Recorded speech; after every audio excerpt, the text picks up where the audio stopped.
Hey guys, Anya here. We are back for episode 6 of the Midnight Club. Last episode, Anya has been revived and is being kind of stalked by this shadow.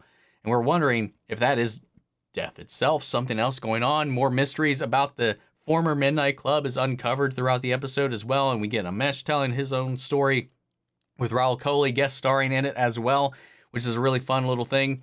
But yeah, man, I'm excited to hop into this episode and see how things progress.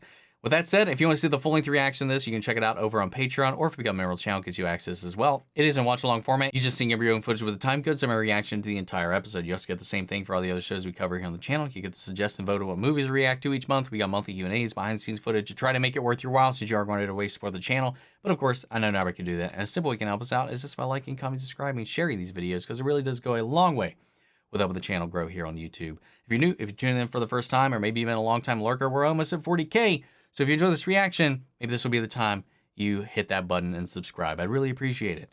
With that said, guys, let's go ahead and hop into episode 6. Here we go.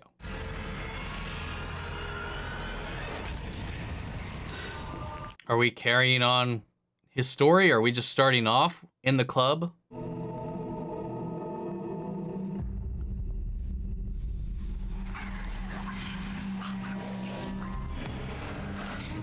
Oh no.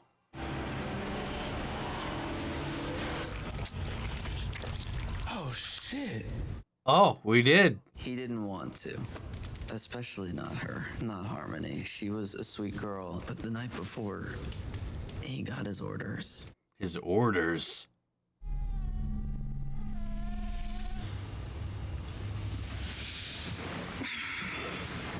Oh God. The voices, they're never wrong. You're wrong. I hate to say it, but you're wrong. Hear me out. He's our age. The killer's a teenager. You've seen this before, and you think it's an older man because of the previous murders? Started 40 years ago. It's a serial killer. You said that. I didn't say that. Eugene Victor Toombs. His MO hasn't changed one bit. Not one iota, not one note. For 40 years. He is breaking and entering. That is part of it. Don't worry about the boys at school.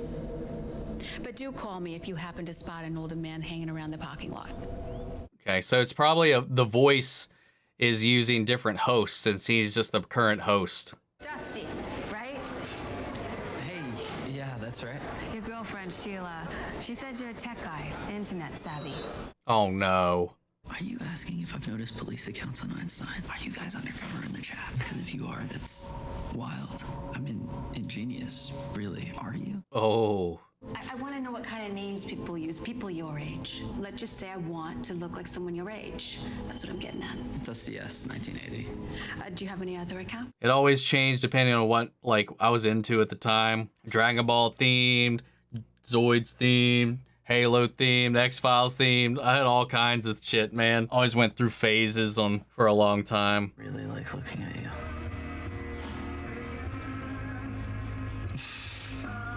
Thank you again. You know, is the voice is gonna single her out at one point or another, and maybe that'll be his turn to maybe finally face it or defy it. You deserve better than me. You really, really do. I half expect to see the witch in the back seat between them.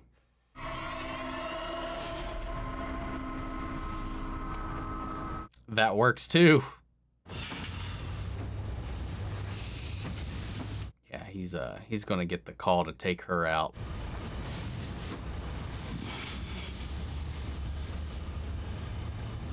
Here it comes.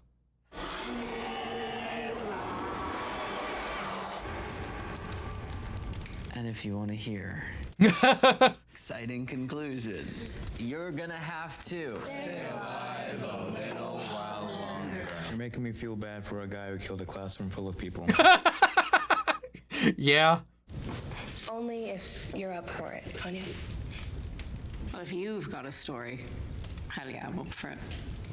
Aww. I think we can all relate.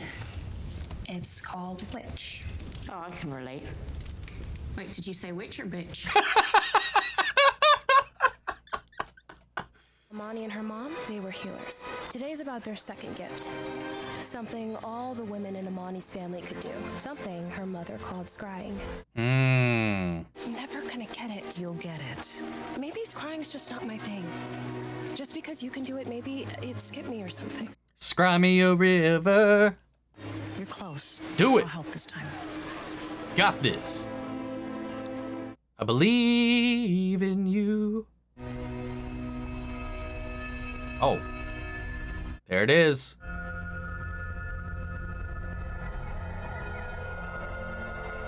That's interesting though, using the reflection on the water to reveal the image. Describe her to me. Pretty brown girl, bobbles in her hair. Like her?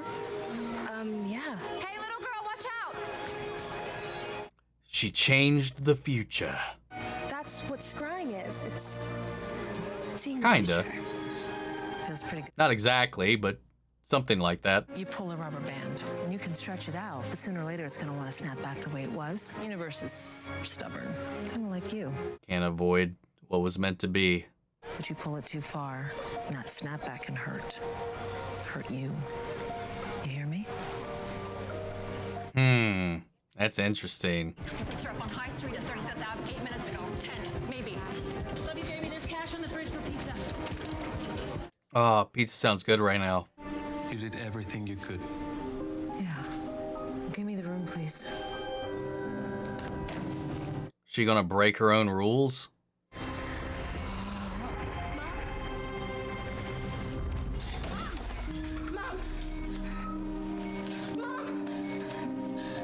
A rubber band snapped and hurt her. She was like taking on the injuries to herself, it seemed like. Then all the extended family had gone back to wherever they Yeah, came like, from. Why was that life that important for her to... What did she see? She traded her life for this kid. Tonight, you're coming with us. No excuses. I don't really feel like... I don't really feel like hearing your mouth. Get in the car. Let's go. We know a guy. I know a guy. I think you'll like him. I already showed him your school picture.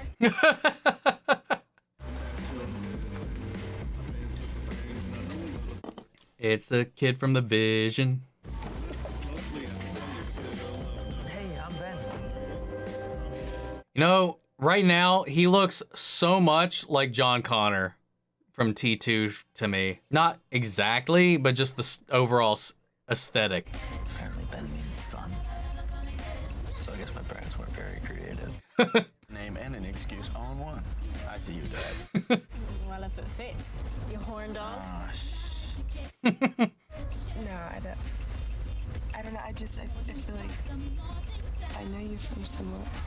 Isn't that supposed to be my lame line? My treat tonight. What do y'all want? Oh no, here it is.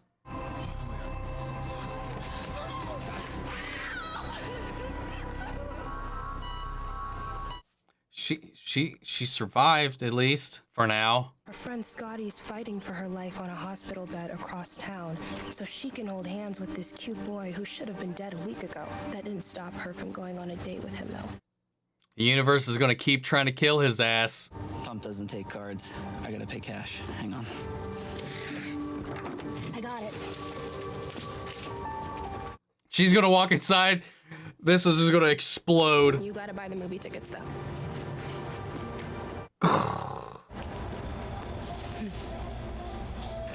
Somebody shoots him out there.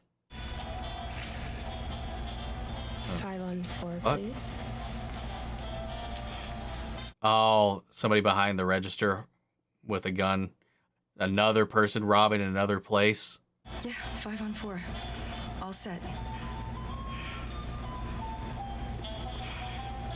Oh, that guy right there. He's probably hiding the gun behind that magazine.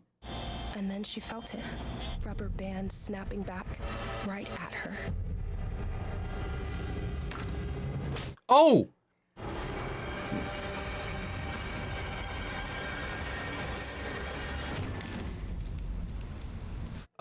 No, no! What do I do? What do I do? What do I do?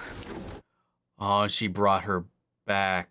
It's sepsis, which is a body's Maybe extreme reaction. This is kind of a metaphor of the story. I hope it takes it easy on me. Well, I won't die begging my cancer. Or Anya's to be gentle. I'm waiting on cancer with a Molotov and a machete. And if it takes one step into Anya's room, I hope she rips into its old, wrinkly, ugly face with her fucking teeth. I want to live. She's awake! Well, there you are. Good to see you, Anya. I don't know why that she's awake moment immediately flashed me back to TMNT, like the original 90s movie when Raph wakes up in the tub. You can't fight gravity.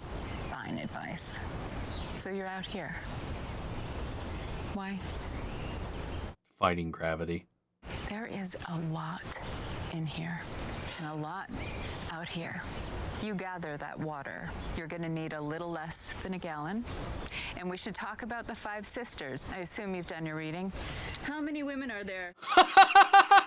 She knows what's already in there without even opening it up. Who cares if we spend a couple minutes on some bullshit? We do that every night. Yeah, and what if we get caught? What are they gonna do? Kill us? I've had weird dreams every night I've been here. So yeah, maybe crazy's not all cut and dry. If there's any magic in here, any at all, I want to point it at Anya. Oh.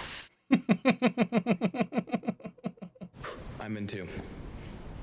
I guess I don't know what normal is because this all sounds perfectly reasonable to me. This is false idols, false gods, the great deceiver. You don't mess around. Excuse me. You don't fuck around. Because that world, the world outside the body, the spiritual world, it's not about saving bodies. It's about saving souls. And you go poking around there, opening doors, dialing all the wrong numbers, something is gonna pick up. I kind of side with her on this one, also with what the Stanton said, and the moral of her very own story she was telling at the club this morning. Love her enough to stop, and don't put yourself and all of the us rubber band, in man. real, honest, mortal, spiritual danger. Yeah, man, I get it. It's a conflict, it's a struggle, but like, oh, everything's screaming the other way. If she doesn't believe in it, what will it hurt? Thing is, she does believe in the opposite. What's happening?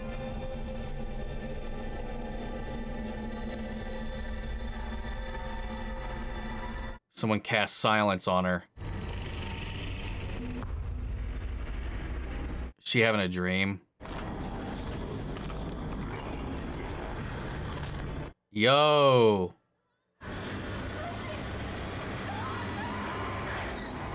Yeah. Yeah, I figured that was Sandra's dream.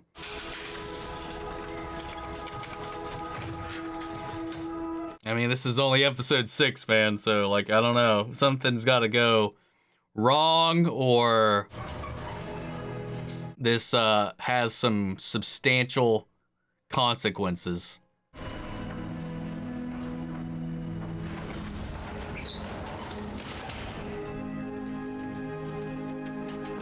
Man, it'd be great if this basement actually had electricity.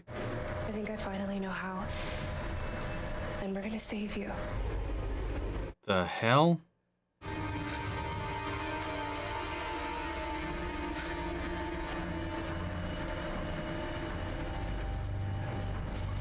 Did Sandra do that? Who did that?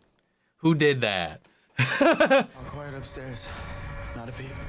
Did you bring all the stuff? What if that wasn't Sandra? What if that was the old lady that she keeps seeing? Ah, god damn it. What's gonna happen? No, it's because we love you.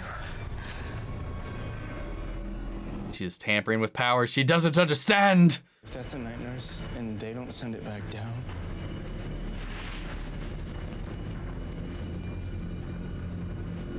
There's gotta be a... Oh, that is a good point. Oh no. Oh, is it Sandra? Thank God it's just Sandra. That's my dad. And it's my favorite thing I have.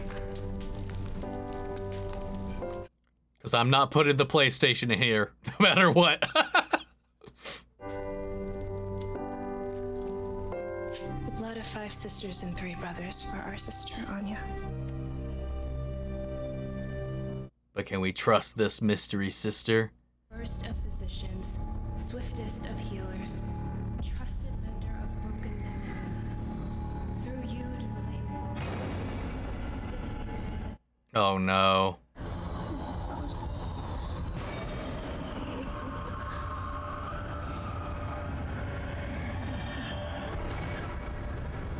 I swear if you go to credits, I'll smack you. Fuck! God damn it! Oh my god, another gut-wrenching episode, man. Oh. These kids, man, I've grown to love pretty much every single one of them, man.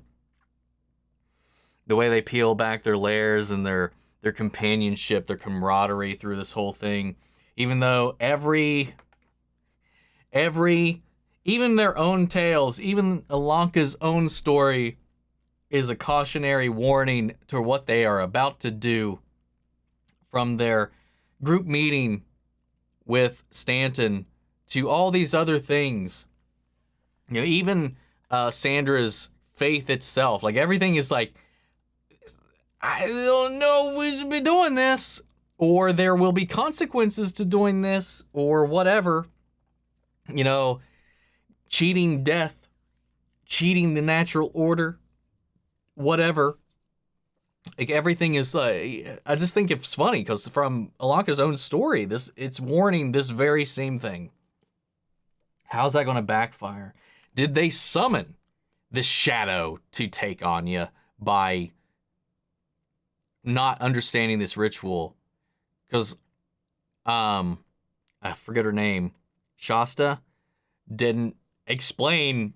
I mean, she explained what she needed to do. Even gave her own blood because a 5th sister would be needed.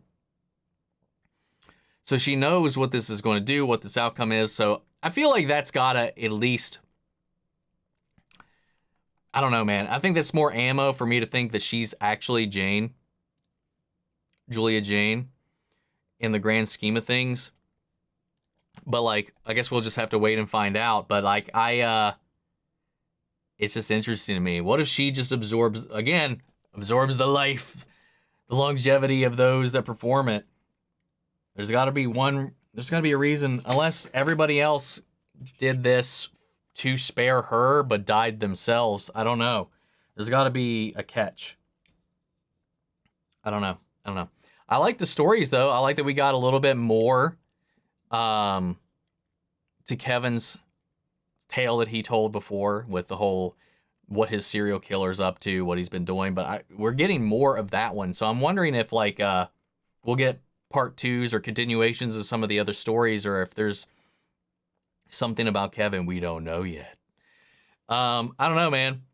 Digging it. I love the stories, man. It's got that Are You Afraid of the Dark feel with him coming around and just telling these little tales that have these little supernatural elements and these cautionary bits to them all, which all contain their own sorrows and worries and epitaphs for themselves, that carry their story, their fears, their aspirations, all that within them.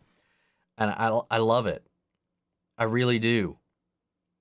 I've seen a lot of people like already, like, especially since my first reaction for this, by the time I'm recording this is already up. You know, some people are like, yeah, this isn't, I couldn't get into it and all this other stuff. I can get it. This has a different approach to the storytelling and a different perspective, almost a lighter perspective in a lot of ways, especially since we're following a whole bunch of kids. I feel like this is a more warm and welcome and tamed intro to death itself from Flanagan. It's not like anything, it's heavy, but it's not like, I don't know. There's something about it that definitely like sets itself apart from his other works. And I can definitely see it not really working for everybody else, because maybe it is this younger skewing element of it, but the themes aren't being watered down at all. the approach and reverence for life and death is not any different here. I feel like it's as strong as it's been in any of his other shows, even if maybe the story and the overarching narrative and the cult and the theme, or not the theme, but the through line, might not be as interesting for some. And it's definitely, so far, I mean, I'm only 6 episodes in by the time I'm recording this, it's definitely not measuring up to like Hill House, which I think is a masterpiece, man. But like, I don't think it's weak. I don't think it's lesser. I'm still really enjoying this, man. I'm really endeared and rooting for these characters and their struggle and their hopes, their dreams, their fears, and their bond that they've built with one another that only they could have in a moment like this. They are all they have here. And they're each other's support structure, even if Anya is a bitch, even if she rags into people, even if Sandra has different beliefs than other people in the group or whatever. At the end of the day, they're still there for each other and they still care. And they're pushing past these differences and whatever. At this point in their life, they are all they have. And I just love this companionship, this support, this family that they've built. I'm just a sucker for that, man. And I love seeing how this is all coming through. I just think here that love is going to be manipulated and used against them. Or I don't know, or maybe there's going to be a drawback for this. Like Ilonka's story said, you can bend and you can break the rules, but eventually the universe will self-correct in other ways. And that goes against, I don't know. But then again, Shasta also had her own kind of point of view to counteract what Stanton had said earlier. So I don't know which way the show's going to go, but I'm going to have to lean with what Stanton has been saying this entire time, because that also kind of lines up with the themes and the overarching kind of lessons we've learned from Mike Flanagan in his previous outings, man. So I don't know. I'm very apprehensive about how this is going to go. I am on guard, but I'm really intrigued and interested in where the lengths that it's hard to vocalize what I'm trying to say or feel right now because there's a whole rush of emotions running through me at the moment. Because, man, the show gets me really worked up. It really does. Like, it gets me misty, it gets me happy, it gets me smiling, it gets me through all these different things. And I want to believe right alongside them that they can find a way out. But I don't think that's the story we're telling. And I don't think that's what all the signs are pointing to. There's still a lot we don't know. There's still a lot that hasn't been revealed, and there's still a lot that even someone like Shasta, I don't think has been forthright about what's going on. She clearly knew the contents of both those books before even being addressed, like she had the mark. So she's linked to this in some way. But is that a good thing, or has she been manipulating Ilonka this entire time in these little subtle ways, prepping them for whatever maybe she needs? I don't know. Am I being overly paranoid? Maybe. That said, I'm really into this show. But guys, what did you think of this episode? Sound off the comments. Let me know your thoughts down below. We'll carry on the conversation after the video. Feel free to join us at our Discord. We could talk about it there as well. Links to that in all my social description box below. Follow me and share one of those. Remember, if you want to see the full length reaction, you can check it out over on Patreon, or if you become a member of the channel, it gets you access as well. And speaking of before you go, I want to shout out our channel legends: Benny Share, Philly Vane, Yori Coruscant, Margaret Grace, Melita, Robert Anguiano, Raven McCann, Status Alive, Jeffrey Hale, and M. Sephiroth. Thank you guys so much for your continued support. But that's it for this episode, guys. I'll see you all in the next one. Take care, everybody.